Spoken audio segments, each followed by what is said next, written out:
students.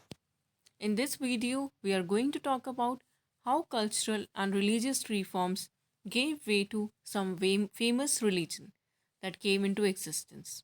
That is Jainism and Buddhism.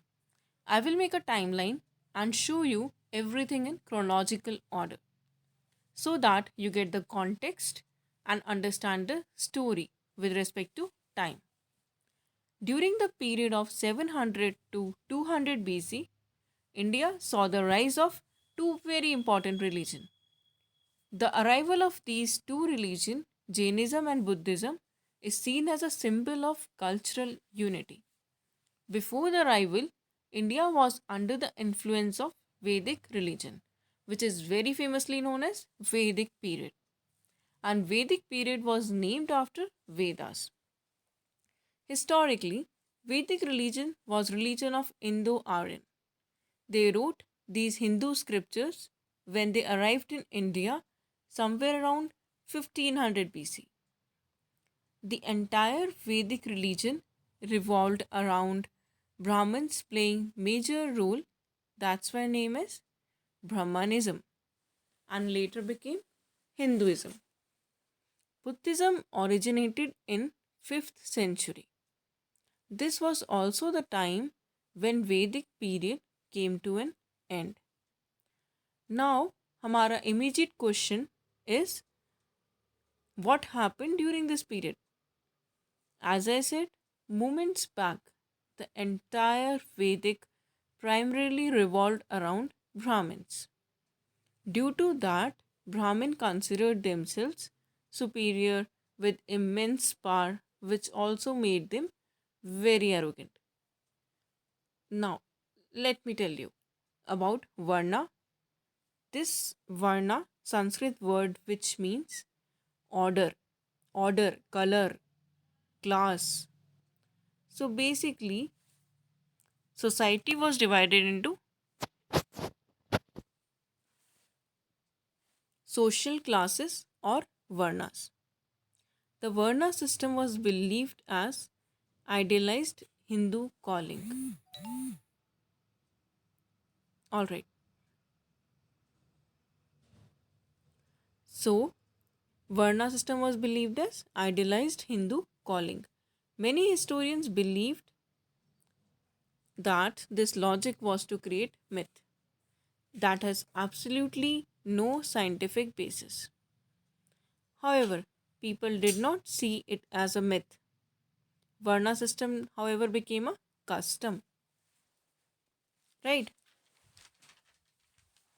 Anyways, society was divided into four Varnas: Brahmin, Kshatriya, Vaishya, Shudra. Vaishyas were called merchants. Shudras were called laborers. So these communities and which belong to one of these four Varnas are called Suvarnas. In present context, this type of social stratification is known as jati, caste, gotra, right? All right. Around 1500 BC. Now Vedic religion became very complex. Jainism arrived before Buddhism, near around 7th century BC, right? You will have to remember this point for your prelims. The founder of Jainism was Rishabh Deva. He was the first Tirthankaras out of 24 Tirthankaras. Mahavira was the last Tirthankara. In nutshell, Jainism was taught by 24 Tirthankaras. The two major schools of thoughts or branches of Jainism were Digambar and Shwetambar. Right? यहाँ तक की story clear? Very clear? All right. Okay, let me ask you a question. Who was the first Tirthankara out of 24? Rishabh Deva. Right? Now, Mahavira. Let's talk about Mahavira. He was the last teacher from Jainism, born in 6th century BC. Right? His father was named as Siddhartha. He was a Kshatriya ruler. They all belong to royal families. Parents were Hindus. They had a very high status, right? At age of 30, he left home in pursuit of spiritual awakening. He now practiced intense meditation, self control, self discipline, preached Jainism for 30 years.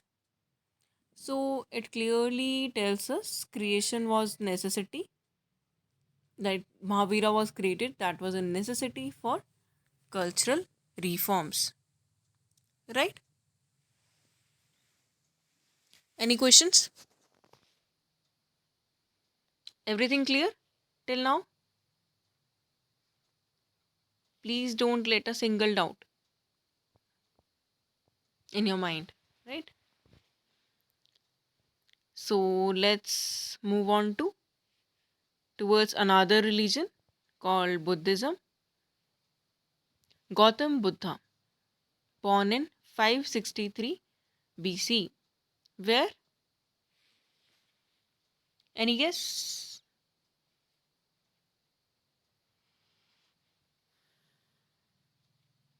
In Nepal, in Lumbini, southern Nepal. Right? Gautam Buddha had a very high status. His father was a king and he led spiritual life. Buddha went to Bodh Gaya and got enlightenment. Buddha never met Mahavira. Buddhism was split into three divisions.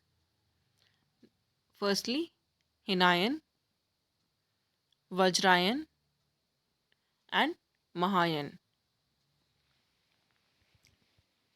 These sects have different characteristics, different features, and various assemblies were held in both Buddhism and Jainism. There were a lot other features which we will study in detail in next video about Buddhism and Jainism. Here we are just taking a glance over the topic. Also, both movements were against orthodox beliefs. People had certain orthodox belief, so these two movements countered those beliefs.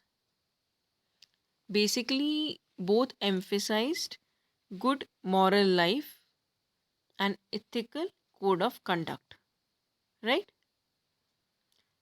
Both Jainism and Buddhism, despite being both, I mean, both Buddha and Mahavira, despite being reformers, they were also seekers, right?